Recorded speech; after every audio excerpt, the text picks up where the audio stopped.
Hello and welcome back to Hell Fortress Cathedral Midnight, the Enochian Terror Transmissions. Today I am talking to Mabel Harper. Mabel Harper of Don't Do It Neil, Form and Void, Melissa Masters, and most likely various other projects that I have no idea about. Mabel is a true Renaissance woman, and I could not have enjoyed this conversation more. We cover everything from psychology, occultism, moral philosophy, the value of shock value in art, and when that's less appropriate, the weird world of the online role-playing game design scene, and so much more. This is honestly my favorite episode so far, so I'm going to stop this intro now and you just have yourself a good time. Enjoy. Hey, how's it going? Pretty good. Just back from work. A little tired, as you do, but, you know, hyped.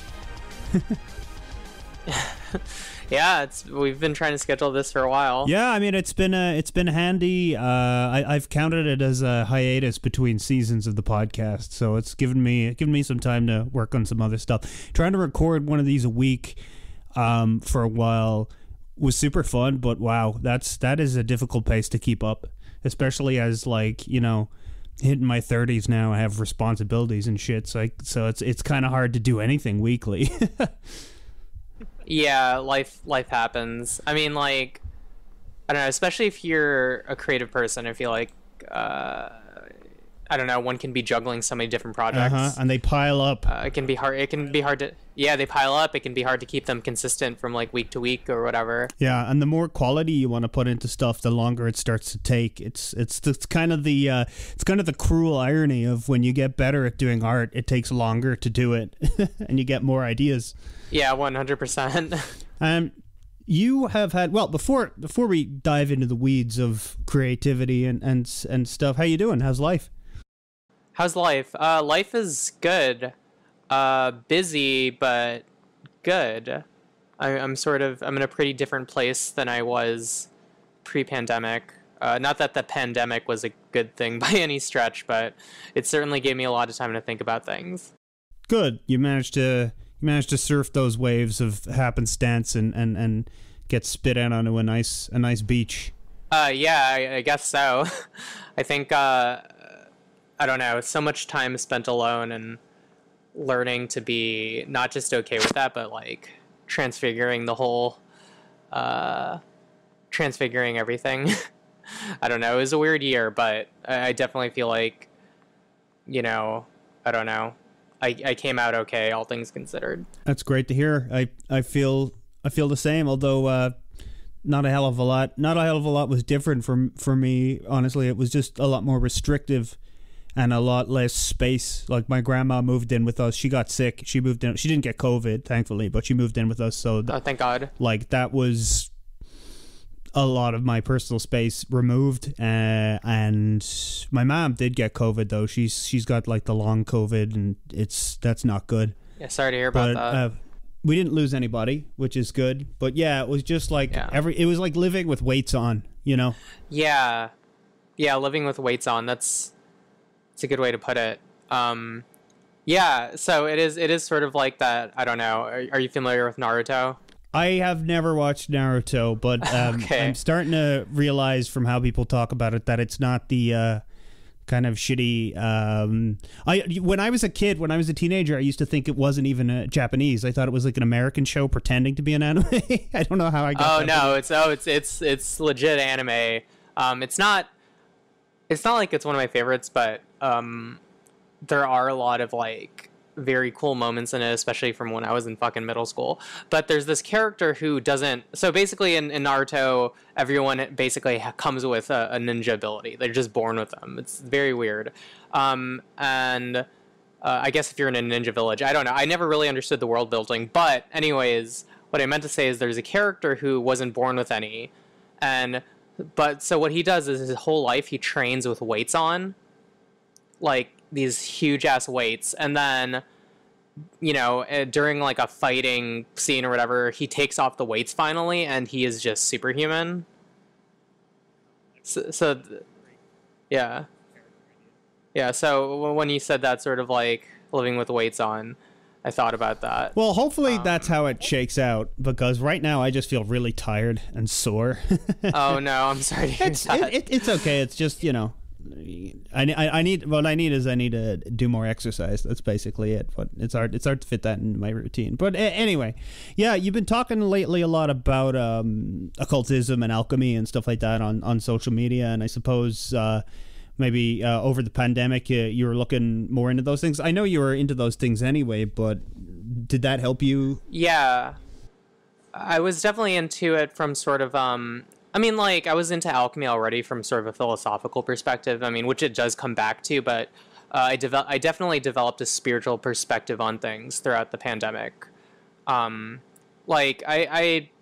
had more or less been a hardcore materialist beforehand, with I don't know, occasional I don't know, periods of some spiritual reflection, but never anything intense. But it was throughout the pandemic that I really dove deep into spirituality, because I had some interesting experiences that are sort of hard to describe and kind of ineffable, but it sort of led me down the rabbit hole, so to speak. Yeah, and I mean, that's kind of emblematic of this idea of going through a period of chaos where, and I don't want to, I know I'm veering into, God, that kind of like, you didn't do yoga, so you got cancer kind of territory, which, I'm lampshading that, okay? But it's kind of emblematic of really taking your kind of occult spiritual practice seriously when you go through a period of chaos where everything's falling apart around you and you end up in a place better than where you started, for sure. Oh yeah, absolutely. It's very Dark Night of the Soul. Like, there's just this, you feel so far from the light of anything. I guess in traditional Christian theology it would be God, but anyways, you feel so far from the light of that you're kind of alone with your doubt and your fears and everything, and then you sort of discover that within yourself, or at least that was my experience. That's awesome. And one of the things you apparently realized during this time is that you want to step away from music for a while? Actually, so I'm getting back to it. I think there was a period where, at least for I don't know if it was like a month or two, where I was sort of stepping away from music because I wanted to really reassess what I'm doing with it and what I'm saying with it. I actually am back to working on my record. Ooh. So, but it's definitely taking a bit of a different approach musically, at least. I don't know. I really needed to reestablish my relationship with it, because I feel like I made so much music about these times in my life that were really difficult. I wasn't sure what I was saying with it. But then I guess I started to see the value in that sort of raw human expression. So yeah, hopefully I can keep doing that and do something transformative with it. I was listening through some Don't Do It Neil stuff today, and yeah, there's a lot of I noticed that I actually did notice that. It's funny that you bring that up. I didn't notice it in a negative way, but I did notice that over the course of maybe between Tinder Gold and I know your last release was, what was it called? Oh my God, it's dropped. I Want to See What Death Is Like. Yes, I was looking for the name of the single you dropped, but yeah, Death Is Like. There was a lot of similar lyrical themes. Yeah, so it's interesting, and I'm glad that you and other people picked up on that. That basically Tinder Gold is what led into I Want to See What Death Is Like. Actually, the original conception was for it to be a fucking triple album. And for I Want to See, and for what I Want to See What Death Is Like was one part of it, and Tinder Gold was another part. I decided, first off, I'm like, who would listen to a fucking triple album? But yeah, there is sort of there's actually really a through line from all the way my EP back in the day, my EP with Aqua Girl, Alora, my friend, Pour Light on Everything, that EP all the way to I Want to See What Death Is Like. There's sort of a continuing narrative. Interesting. I'll have to listen to them all in one go because I didn't give them a proper like scholarly storyline listen, but I totally will now that you've pointed it out. Your sound as well has been very I hesitate to say evolving because that implies that one bit, the later stuff is better than the older stuff, or that the older, or more so that the older stuff was worse than the later stuff. But like you started off as kind of like post rock, and then moved to kind of bedroom indie folk type stuff, and then onto this what you call like K-pop influenced like hip hop electronica type stuff. It's a really interesting evolution of sound. Yeah, it's I grew up with so many different kinds of music that I've always gravitated to a bunch of different sounds. I mean, and different sounds can sort of express different things. I mean, within a genre, you can have so many different forms of expression. So for me, I don't know, I never get... What it happens is like, I don't know, how do I even put this? It's not that I get bored of what I'm doing. It's that I'm always trying to do something different, just because I don't know, it's not just more fun that way, but again, you do find different like abilities to, or how do I put this? Sorry, you might have to edit this because I ramble a lot. I think I know I think I kind of get what you mean. Like I kind of started off around the synthwave scene, who wanted nothing to do with me because my stuff was too different from what they wanted, from what I thought synthwave was. And every time I've sat down to try and write a generic track, like, okay, I'm going to do a synthwave track, I haven't been able to finish it. I've hated it. I always have to throw something new. I always have to be like, okay, this one's going to start with the fucking drum and bass thing, but I want to make it sound like a fucking apocalyptic city, or this one's going to be like a black metal electro song or something, like, I think is that it always comes out like it always comes out a little different, and if it doesn't, then you just don't finish it, right? Or it sounds fake. It sounds not like real music. It sounds like shit.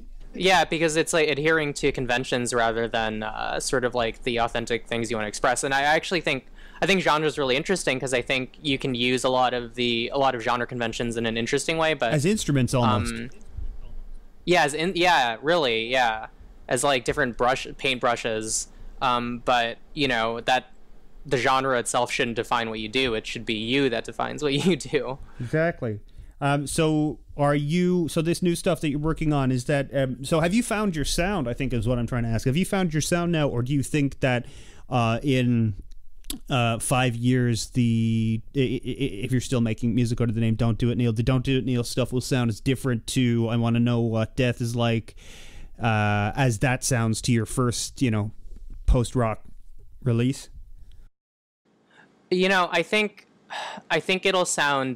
it might sound a little different every time. I do think there's this core essence there that's very me, but it is sort of ineffable because the releases do sound pretty different.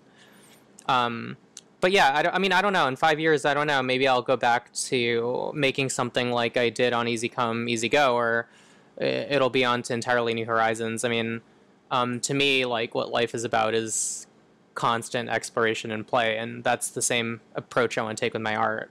I find your music videos very interesting. It seems to be... Now, the impression that I've got, this might be completely off, is that you kind of have a... I almost want to say Alice Cooper, because my brain always goes to Alice Cooper when it comes to, like, characters. But you have, like, a character... I could also say Grimes, but, like, fuck Grimes. That, like, you have, like, a characters and a world that kind of your music inhabits, that you... Yeah. But that you kind of want more space and time and budget to be able to play with. Is that right? Yeah, absolutely. I actually, obviously I'm talking like pre-Musk Grimes, but I used to really love Grimes, right? Same. I felt like I saw like a reflection of myself. In fact, like, God, like Grimes was one of the reasons I transitioned. Huh. So, like, pretty major figure for me artistically, though, again, I don't know what the fuck she's on these days, but yeah, it's interesting you mentioned that. I think I am sort of giving space for all these characters, and I actually wish I had more budget to express all of it. I mean, because I don't know, I might have mentioned it to you, or you might have seen on my Twitter, but I have dissociative identity disorder. Yeah, I was gonna ask about that in a bit, but yeah, and you've been doing IFS, right? Yeah, internal family systems. The internal family systems model by Richard Schwartz. It was really useful. I mean, it's helpful for anyone, but yeah, it was definitely very helpful and helped me kind of come into contact with myself in a way that I hadn't really done before. I mean, I used to be really dissociated from myself, and not that never happens anymore, but I'm a lot more integrated. So I feel like with my art, I'm trying to give space to all those different aspects of myself. I mean, and I'm saying aspects, but really we're talking whole personalities, which is kind of like weird. It's weird to talk about, right, with someone, with like other people, especially people like, you know, my partner and stuff. I talk about it with them all the time. But yeah, I try to, I feel like the way that I usually communicate that stuff to other people is through my art. And also it's a way of communicating with myself. Well, there's so many layers of context. Like if your internal processes are a series of like agreements and disagreements and narratives between different people, there's so many layers of context that of course that would be very difficult to like even like people with singular identities find it so difficult to express who they are or explain who they are to each other. So like, yeah, the world, it's difficult to articulate into the world, and yeah, art's a great way to do that. I wonder, I can't help but wonder when you're talking about this this alchemical or occult philosophical connection to something that God would be a term to describe. With regards to dissociative identity disorder, which I hate the fact that there's a disorder slapped on there, because I think it's just... Oh, yeah, I feel you. It's just the way to be. Do you think that this God, this source, or whatever you call it, is a cohering force for all the different selves? Absolutely. And it's interesting. I mean, I sort of learned about that through IFS. Which again is like it's a model of therapy, right? But you do sort of cultivate this sense of self that is almost like that's like a compassionate, curious observer.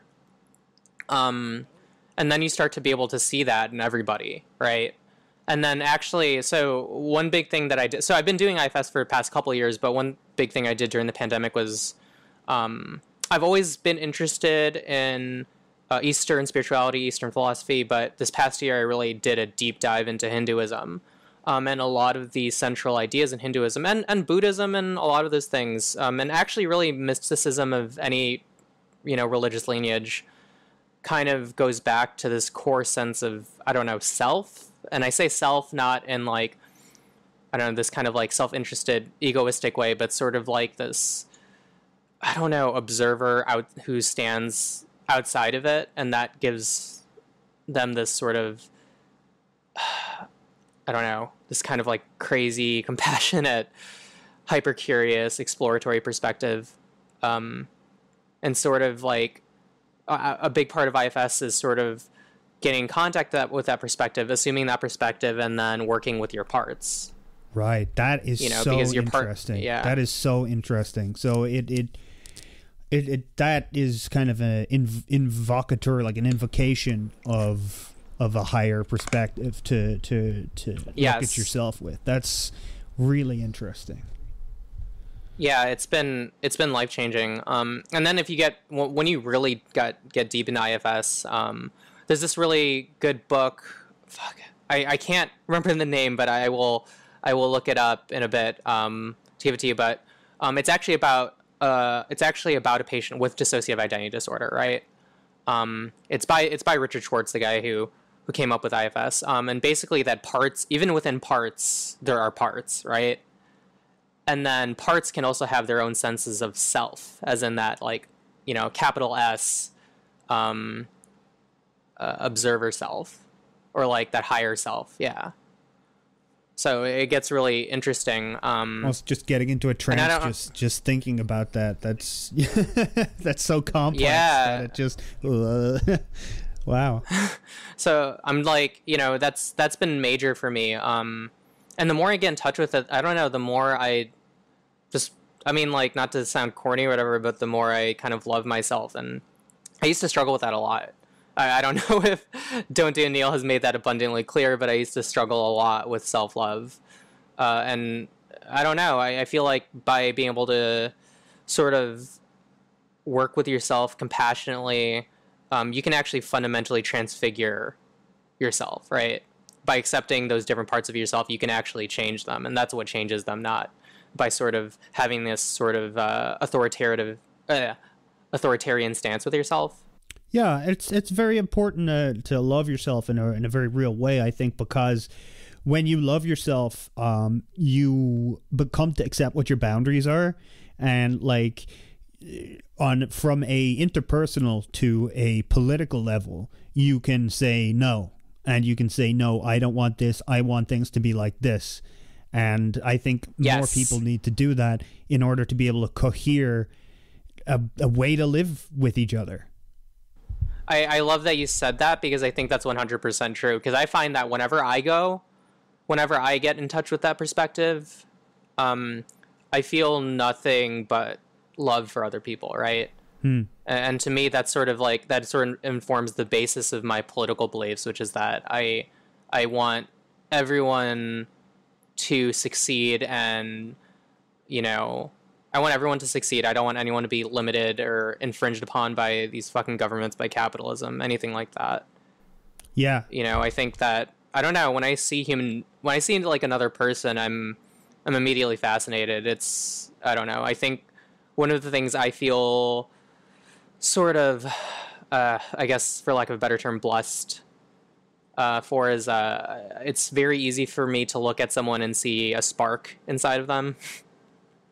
So I don't know, that really forms the basis of my of how I try to interact with people socially, how I try to engage politically, creatively. I don't know, on every level. I find that to be quite challenging, though, because when you can see the spark in other people and people don't see it in themselves, and they act in ways that are hurting you and hurting themselves, it can be different. It's painful. It's painful. And it's also like, what right do I have to feel this way about this person? You know what I mean? Like if someone is hurting themselves, engaging in self-destructive behavior, or treating you like shit, and then you oh, where's the line? What is the right thing to do to be compassionate and loving there? That's a great question, because I really think it depends, because I actually think, and this sounds weird or potentially controversial, but I think it has nothing to do with morality, right?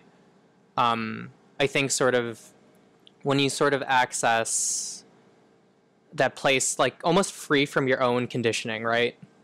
Free from your own sense of trauma, free from like reaction, right? You can choose what to do. And I think when you're in touch with that higher self, you can choose, I guess, the right thing to do. I don't think anything is wrong, right? I think it makes perfect sense, too, that when it comes to certain people, maybe you do, I don't know, extend patience, etc. And then sometimes with, I don't know, in some instances, how do I put this? Like, if someone is really bringing harm to other people in a sort of serious, repetitive way, and in a way that, it's pretty obvious, like, that's a pattern that they're just locked in, right? I mean, like, what do you do with them? I don't know. I don't think about it in terms of like, oh, because I'm a compassionate person or a person trying to be in touch with a more enlightened perspective, that means I don't know. I don't know.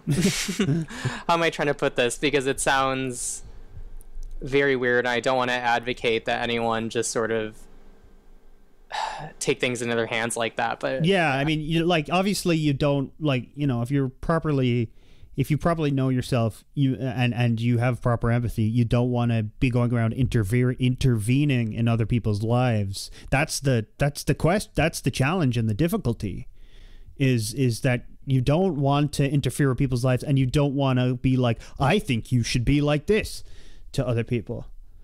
Yeah, exactly. So to me, it's sort of like, the more I can let someone sort of figure it out and me be a kind, compassionate presence, the better. But you know, I don't know. There's some cases where it's like, if someone, and this is the human perspective, if someone I care about, or if I'm in danger, you know, I will defend myself. I will defend someone else. I actually think, I don't know, the whole enlightened perspective thing, right, isn't about being totally outside of it all. It's trying to hold both perspectives at once. Yeah, you're still an animal. You still have biological needs, like the need to survive and the need to not be terrified all the time. Yeah, and I mean, and I think that's a core part of existing, right? One thing about, so I've been studying a lot of Tantra, sort of tantric belief, which isn't like some horny sexual thing, right? I've looked into Tantra myself. It's very good. Yeah, it's very good. And the big thing is aligning that sort of like godlike, you know, that sort of like outside of it all, like looking compassionately and curiously towards things, that perspective with the human perspective of being in samsara. Yeah. So, yeah. And because these things inform one the other, it's that is what non-dualism is. It is sort of it's holding both at once, because both are not two separate things, essentially. They're one thing. Have you looked at the book, I think it's called like something like The Yoga of Astonishment and Delight? I'm still doing a lot of reading, so I have not come across that yet, but I will write that down. I talked to this like tantric teacher guy a few years ago, and he pointed me in the direction of that book. Now, I read it. I didn't super understand it, but the main gist of it was the core principle of Tantra as being able to, being able to induce states of enlightenment in order to bring it back and be a better householder. Like, I think that's just, I love that. That's chef's kiss. Because my problem with Buddhism, and I don't have a problem with Buddhists, although I think a lot of like white American Buddhists can be borderline psychopaths, I'm sorry to say, is that Buddhism is a very anti-life, or at least the way American Westerners have interpreted. Yeah, I think that's sort of like the Flanderized Buddhism. Yeah, that's I feel like that's a very, I 100% agree. There's a reason that, I think like what I've loved about. Oh yeah, am I still? Can you hear me? Hello? Yeah, you're back. You're back. Sorry about that. Okay, cool. Sorry about that. Yeah, no, I 100% feel that. I do think it has to do with this Flanderized Buddhism that we see in the West, right? Where it sort of like takes out all the nuance, and really everything about it that I think can be sort of life affirming at the core. But I do know what you mean, and I think there's a reason I've always tended more towards, at various points in my life, Taoism and Hinduism. Yeah. To me, they've been very life affirming. I mean, there's this concept in Hinduism called Leela, which means divine play or divine aesthetics, and it's sort of, what it's saying is that, all of this, right? Maya, the illusion, samsara, it is the divine or artistic act of play by gods, right? Mm-hmm. Or by God, because if you in Hinduism, if you follow it back far enough, it always goes back to Brahman, who is the all. But that this is sort of like fundamentally playful, artistic, aesthetic, because that's what Leela means: divine play, divine aesthetics. I think that's great, so, especially as someone who grew up in Catholic country. I'm Filipino, so I grew up Catholic, so I feel that. A lot of Western and Western enforced religions are so anti-pleasure, and that doesn't just mean sexual, but it also means that, very importantly, they're so anti-pleasure where it makes life into work. It's slave mentality. Yes, I 100% agree. And to me, it's like, yeah, I don't know. To me, that's also why I've never abided towards asceticism, and that's why I don't particularly follow, say, the more ascetic paths that one can find among well, really any, tradition or philosophy. Because to me, that's not the point. To me, and the point also isn't to just saturate myself with sensation, but to sort of go with the flow, right? And appreciate and sensation, and appreciate what is happening. When it comes to asceticism, I quite actually like Gnosticism as a tool for reckoning with the suffering going on in the earth. Like the idea that all of this is a prison, and that it is exactly what I don't like about Western Buddhism, but it's also a more externalized thing where it's about, at least for me, it's about recognizing the suffering of others and how to many people this world is nothing but a grueling prison and a torture, and it really helps inform my life decisions in a way where I'm really considering, like, how my actions impact the world and stuff. I find that stuff very interesting. Yeah, it's really interesting because I find myself these days holding two perspectives, which one could see as in conflict, but I don't see it that way. But one is a big thing for me is sort of helping people sort of acclimate themselves with the world and try to find the joy where they can. I mean, not just the joy, but sort of the meaning, right? The purposefulness. And then on the other hand, it's like, of course you want to change shit so people don't have to suffer. Because why do, like, if you care about people, why would you want to see them suffer? So yeah, I don't know. It's like the archetype of like the, what do you call them? Like what they call them, oogles. The archetype of the person in the leather jacket and they're covered in spikes. And they're like, and those who can fuck with that aesthetic and are like, yeah, fuck the system, man, can, drink beer and mosh at that person or whatever. And those who are wrapped up in themselves and don't consider life outside what they know sees this kind of person as like a wrathful entity. So it's kind of like partying so hard that everyone who, I don't know, isn't woken up sees you as kind of like a scary demon. Yeah, I don't know. It's interesting. When I consider like all the different kinds of people I meet, and sort of like all the different, all my different parts and aspects, right? It's sort of like accepting the unique and interesting place that they all hold, right? I mean, it sure makes life interesting. Definitely painful a lot of times, but also I'd really much rather be alive and get to experience it at all. And sort of like, I think actually part of being alive is sort of one thing I feel like is part of this whole thing, right? Is it's not just when I say play or artistic expression, it's also like it's also yearning for a resolution, right? Because it's a story, and that's what happens with a story or a song. I think a lot of time and space and how on one hand there's this sort of perspective outside of it and this place outside of it, strangely enough, and on the other hand, what is the purpose of time and space?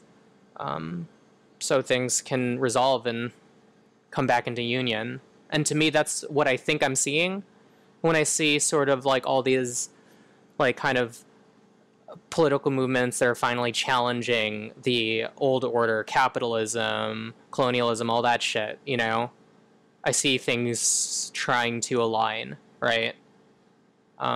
Yeah, I hope they do. Yeah, I think they will. Sometimes it feels like in my lowest moments, it feels like the entire universe is like we're trapped inside a drowning child or something like that, where there's all this potential that isn't fucking, that like is just refusing to resolve as like the brain cells fucking die. I've been in a place like that so many times in my life, and I won't say that I'm never in a dark place and I never feel anything like that. But like, I don't know. I think like, just when I look at people and I see what they're trying to do, I'm sort of amazed. And I think like, of course it's like there's gonna be some growing pains, but I think I feel this sense of everything kind of coming into alignment. I mean, we have people challenging all these fucking dichotomies, right? That have been so limiting to the human being and the human soul, right? Yeah. And we're seeing people like, not every attempt is quote unquote successful or whatever, but you see these attempts made at sort of like living outside of it, outside of these like political boundaries, these boundaries of gender, sexuality, outside of colonialism. I mean, and I don't know. I think things are changing, and it is painful, but I don't know. I feel like it's really inspiring to see. Well, that's good. I feel like it's good to take inspiration from it. Like I'm glad that you can derive inspiration from what's going on in the world today. And things might feel like they're at this point where like almost nothing's happening sometimes, but it's like Lenin said. Not to quote Lenin, what was he said? There are decades where nothing happens, and there are weeks where decades happen. You never know. Yeah. It feels like there's decades happening every hour these days. It's wild, but oh yeah, it's quite entertaining. And okay, so not to change the subject too hard, but you and Cassidy Webb have been working for a while on an e-fiction fantasy world called Form and Void, which you're now putting out a straight up big chunky fantasy novel. Very exciting to see happen. Yeah, I'm really excited about this. We've been working on this and iterations of it for fucking forever, right? Mm. And we finally got back to the novel, and it's like close to being done, and it's gonna be chunky, right? It's epic fantasy. Hell yeah! But it's queer epic fantasy. It's contemporary. It's also it's like high octane, but aggressively personal, and I think. Like it deals with some really dark shit, but I think fundamentally it I mean, me, I'm a fucking optimistic person. Yeah. I love heartwarming shit. So it comes back to that, even as it really gets into the shit. It's you've tagged it genre-wise as Switchblade and Sorcery. What is Switchblade Sorcery? Switchblade and Sorcery is it's because I love sword and sorcery, right? Mm. And sort of like Switchblade and Sorcery is it's like I mean, modern day, of course, switchblades. Right. And then that like heavy element of like the magical and the otherworldly. So there's definitely a sense of that. Like, So it's kind of like a step up fantasy wise from urban fantasy. So it's like more high fantasy than your typical urban fantasy type thing. Oh yeah, absolutely. And it still is very much set in our time, right? I mean, well, technically it's set in like 2009, but it's very much set in our time, and but it's also very much epic fantasy, but also it's very aggressively personal, and not in the way I think urban fantasy is, where it primarily deals with like I guess romance. Would that be accurate? I actually haven't read that much urban fantasy. And not even interesting romance. It's like weird Americana archetypes rubbing against each other. Yeah, I mean, like there is romance in the series, but it's obviously it's queer. But I mean, when I say aggressively personal, I mean it really gets into trauma and the sort of murky relationships people have with each other, people who love each other, and it deals very upfront with toxic masculinity and patriarchy in ways that I think are potentially uncomfortable for some people, but it kind of felt necessary to transfigure those things, Yeah, totally. To me, that's what art's about. Something I'm very interested in. I know you're talking about the themes and the deep philosophical and thematic stuff about it, but all I can think about myself is the way it handles magic, because at the start of it is like set in a magic school, and it's very like Ordo Templi Orientis. It's very like stuffy, like people with highfalutin titles and stuff, and highly ritualized and stuff like that. And it's very interesting how it's when it's fantasy, it's like esoteric. Like, how do you find it an interesting challenge to try and balance, like, I don't want to say realistic, but like esoteric occultism with being entertaining? I don't find there to be a challenge at all, because I find that stuff is entertaining. I mean, to me anyways. And I think, like, because to me a lot of that stuff does have to do with who we are, like, psychologically speaking, right? I feel like you can always wring interesting stuff from that. I mean, and yeah, it starts. I mean, it starts deep up in magic society. It very much has a Wainscot society feeling. But it's sort of interesting because I think as you'll read it, you'll see that this society is totally it's at a point where magic isn't even magical to them anymore, right? It's almost like an alternative form of technology. Yeah, it totally feels that way, that they're all just kind of over it, and it's really interesting. It's a really interesting place to start the book. It's very kind of like, it's very cold. It almost feels like corporate, but like very pretentious corporation, where the corporation and religion has kind of like come together and not in a like welcome to occult corp, like in that kind of like generic way, but in a really like realistic and kind of human way. I like that a lot. Yeah, thank you. Cass and I are very much not fans of dogma, right? So that's another one of the things that sort of we are trying to challenge, because the thing is, like, true magic is outside of that stuff, right? So the book does get into that too, and it's sort of about what happens when all this stuff that we, how do I even put it, like we build these like structures around, these oppressive structures around, like, that shit's all gonna blow up someday, right? That stuff can't last. It's stagnant. It's dying. Whether it's like, an ancient magical order that's been doing things for so long that it, one can argue are they even really doing magic, or is it just whatever technology? And also stuff like, I don't know, fucking patriarchy, toxic masculinity, this stuff that becomes so entrenched and stagnant and just has to, be wiped clean. So yeah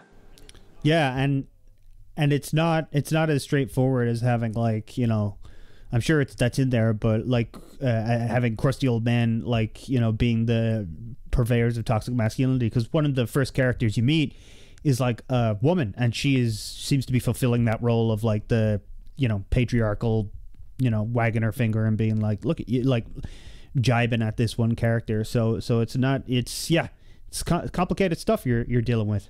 I think I don't know, I feel like I'm just prepared for some people to read it and not get it and sort of like see only, I don't know, problematic shit, right? Because again, it does deal very upfront with it deals upfront with transphobia, misgendering. It deals with assault, shit like that. I didn't want to. Cass and I didn't want to fucking. We talked about it. We talked about reducing the severity of things, but we said no. That's not what we want to do. That's not what we're here to do. We're here to transfigure this shit. So yeah, you do see a lot of that stuff, and you see the nuances of it, and then you also see what we hope are the answers to these things.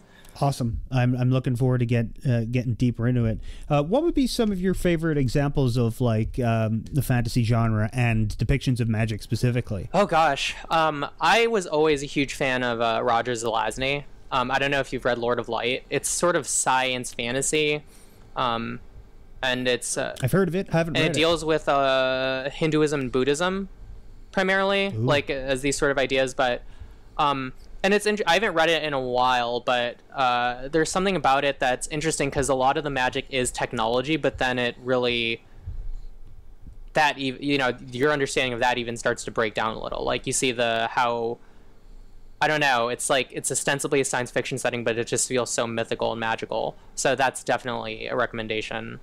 That's an interesting plot thing to deal with, where like you're not questioning how things work, and then the characters start to question, wait, how does that work? And they're like, we don't know. That's cool. I want to read that. Sure. Yeah. It's sort of like, I don't know. It's like, because it's based in technology, it could feel so mundane, but it just doesn't. It's magical. In terms of other fantasy novels, that's a great question. I actually feel like one thing Cass and I talk about a lot is, I think I read more than Cass these days, but I feel like a big inspiration for us is weirdly television. And I feel like that influences how we sort of pace things out, how we like to write dialogue, etc.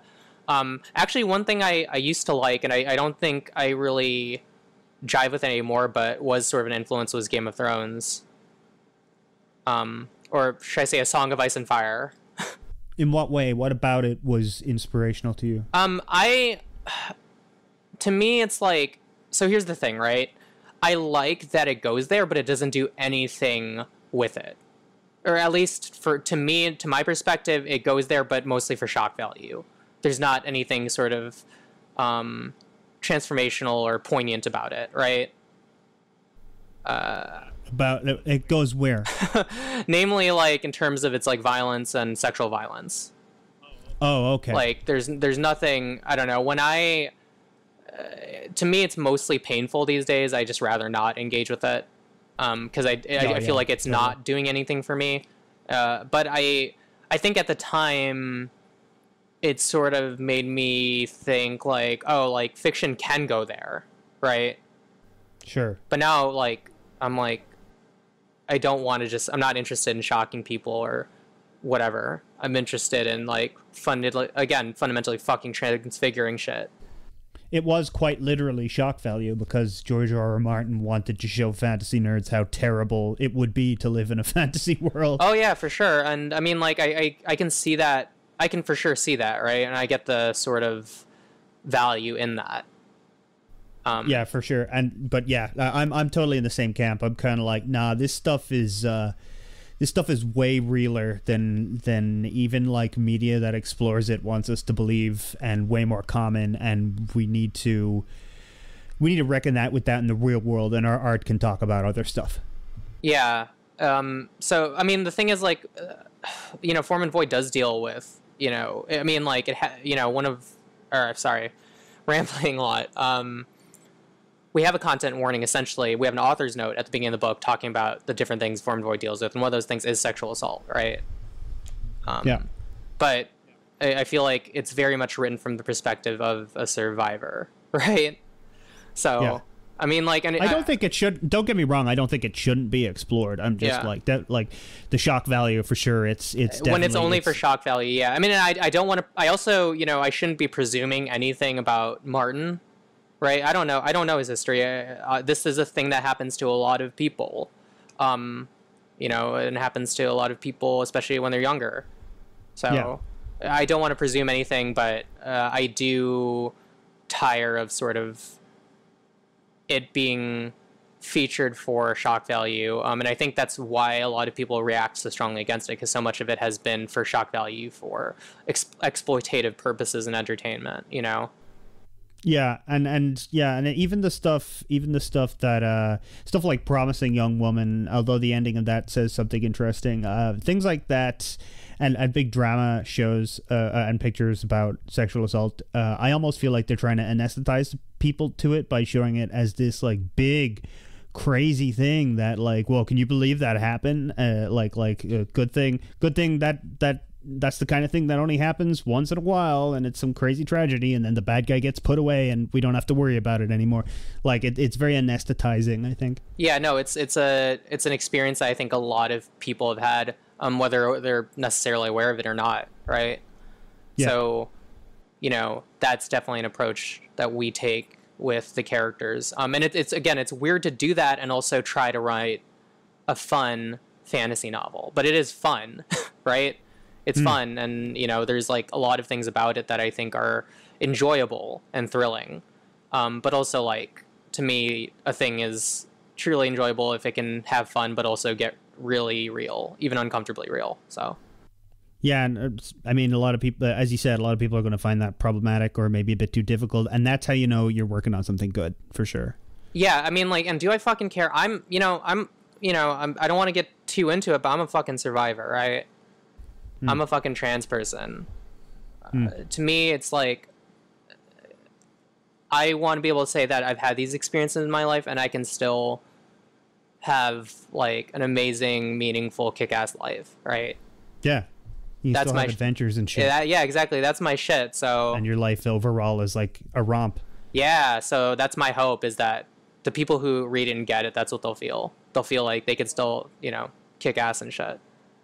The thing that sucks though, like, it's crazy because there's this insane puritanical like double standard in science fiction fantasy readers where they're like, basically they're all talk. They're all talk about like, okay, we've had enough cis white male writers. We've had enough cis white guys writing people of different races. We've had enough cis white guys trying to. But anytime a person of color or trans person or whatever tries to contextualize their experiences through genre, they get fucking eviscerated. They get piled on and stuff. It's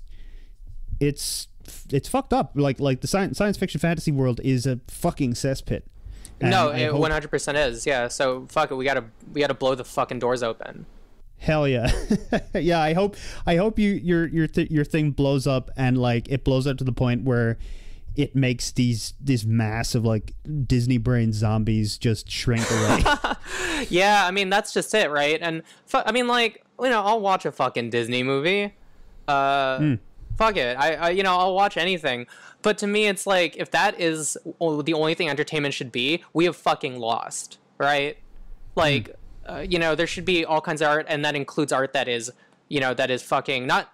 I don't like the term dangerous, right? Because to me, it's not dangerous. In fact, to me, it's one of the safest things in the world, right? In a sense, right? Like it's empowering. It's something that can fucking transform you. It's I don't know. It's got to go there sometimes.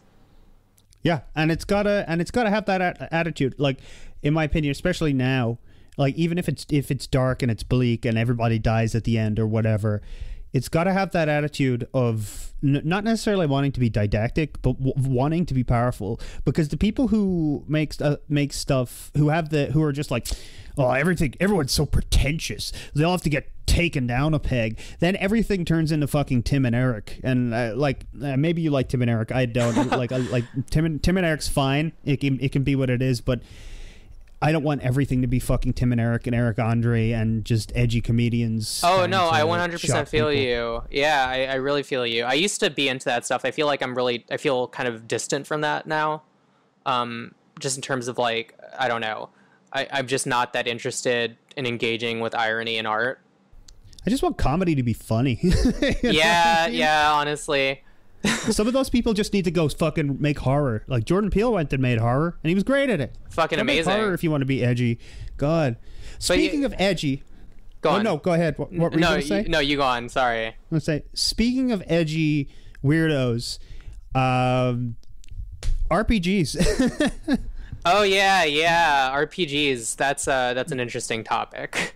You were involved in RPGs for quite a while and wrote some pretty cool modules and stuff. I don't know if you've made any tabletop systems or anything like that, but I've never released. Oh, interesting. So there's something in the background. There's something, yeah. I've run She's Not Dead, She's Sleeping in Morkborg, and that was really good. That's awesome. I love that module. It's very, very cool. That whole book is very good. That whole collection, Demon Collective. Yeah, I have some talented friends for sure. And I've worked with Dai on Squishy and the Halloween Babysitter. I love Dai. Seriously, he's a great guy to work with. Yeah, longtime friend in the scene. But the scene, you've stopped working in RPGs for quite a while. And I believe it was because just how nuts it is to work in RPGs on the internet. God, yeah. I mean, it is that, we're talking about Disneyfied bullshit, right? Well, there's a lot of that. I mean, and I have a lot of friends who are involved. And this isn't some kind of fucking dig at, this isn't a dig at, I don't know. This isn't a dig at story games or anything like that. This isn't a dig at that. I like a lot of that shit. I think it's cool that people are making games about all kinds of things that people hadn't made games about. I really like Starcrossed, that game about kissing people with Jenga.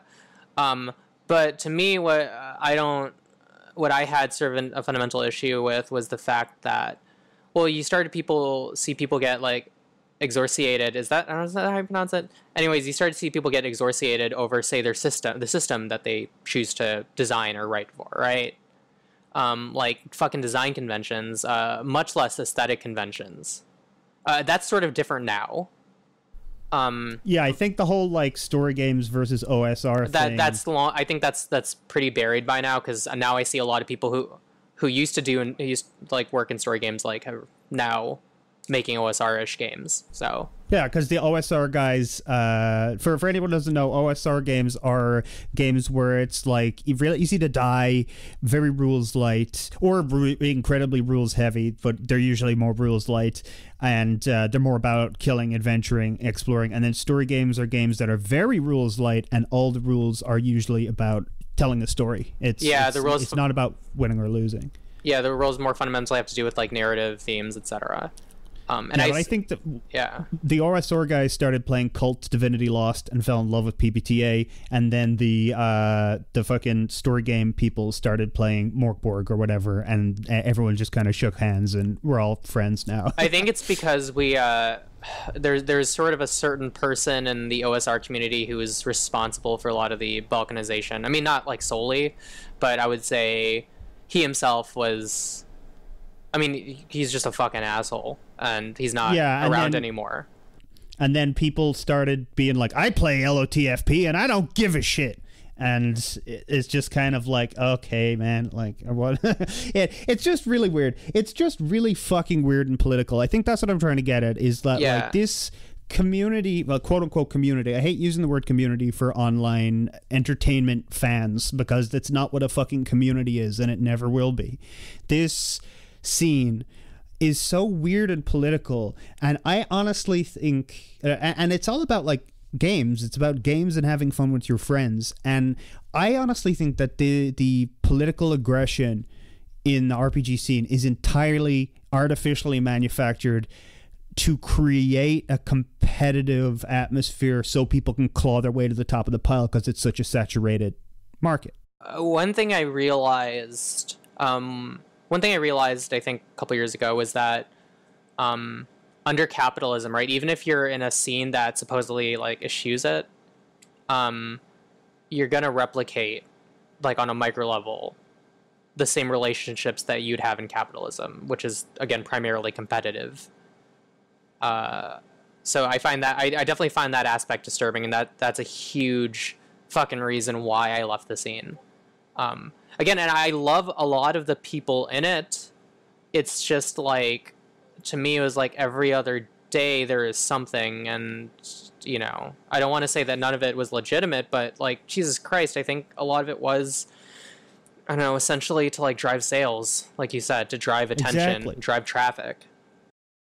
And it's, a lot of it wasn't even new. You say every day there was something else. It's more like every day there was the same topics done over and over again, like orcs, and like, are they racist? D&D classes, races, these are bad, and just this handful of topics. It's always like repeated discourse, a lot of it about the same things.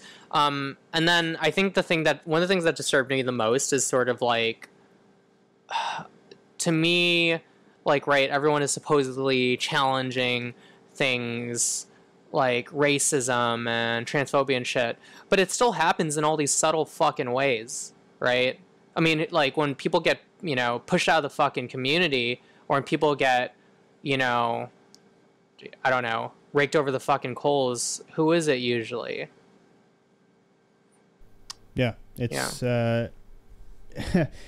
yeah, it's the same thing as with SFF. It's usually the marginalized people, and also,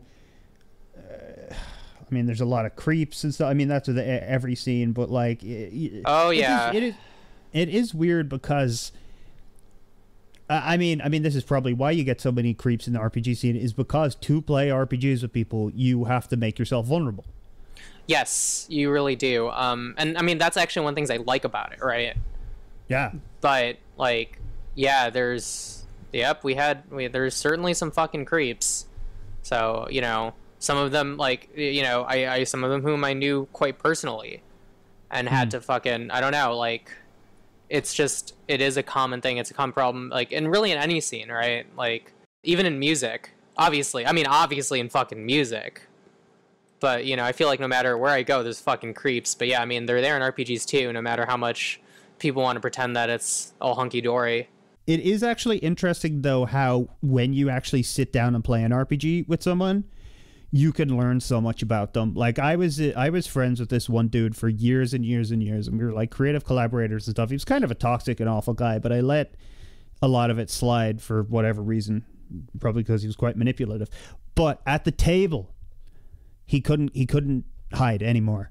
Like, all that toxicity just spilled out in how he played his characters, in how he treated the GMs that were running for him, and in how he GM'd games. Like, when you sit down and run an RPG, you can't fucking hide who you are. No, you can't. That's why I love it. I mean, even if you're playing, like, you know, a game that I guess some people would consider bullshit, right? Like, you're playing fucking D&D with someone, or you're fucking playing Vampire the Masquerade, that shit's still gonna come out, because that's the nature of play.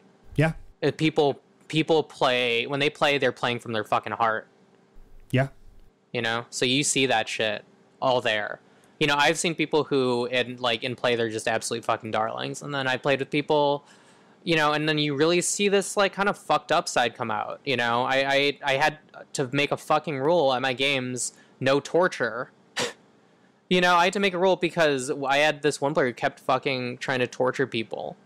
And I'm like, guys, I'm like, no. Like, you know, and it's not, again, it's not even an issue with that happening in fiction or whatever, but it's sort of like what people, I don't want to feed that shit, right? Yeah. I'm not here to sort of like do play out weird torture porn with people. Yeah, if you want someone to act out, if you want someone to use you to act out their fetishes, you better be getting paid for it. Before we wrap on the topic of RPGs, I just want to thank you so much for recommending that I showed my little hand-drawn zine, Terra Zone of the Astro Creep, to Sean McCoy, because he ended up publishing it. That was so cool. Yeah, I would not Sean's have done that fucking cool, without you. and Sean's cool, and he loves cool shit, and you do cool shit, so... I love Mothership. Mothership's an amazing fucking book. Yeah, it is, like... It's a true landmark. It's part of why I have never, like, it's not the only reason. It's part of why I've never published my own system, because it's like, okay, Mothership exists. Like, you know, it's a fucking masterclass, you know, in terms of design, so. You should put out your book anyway, but I know what you mean. Yeah, I probably will. Mothership's great. And the Mothership book, A Pound of Flesh, is just, it's my favorite RPG book. It's such a masterpiece. Have you looked at that one? Oh yeah, I have some good friends who worked on that one. It's actually really fucking beautiful. Shouts out Fiona. Yeah, and incredible stuff. Anyway, yeah, cool. Well, we've been talking for about an hour. Thanks so much. We kind of pinged all over the map here. Hopefully, I understood what you were saying, and I think you understood what I was saying. Hopefully, other people will know what we were saying to each other. Hopefully, hopefully. I would love to chat again sometime. For sure. Maybe when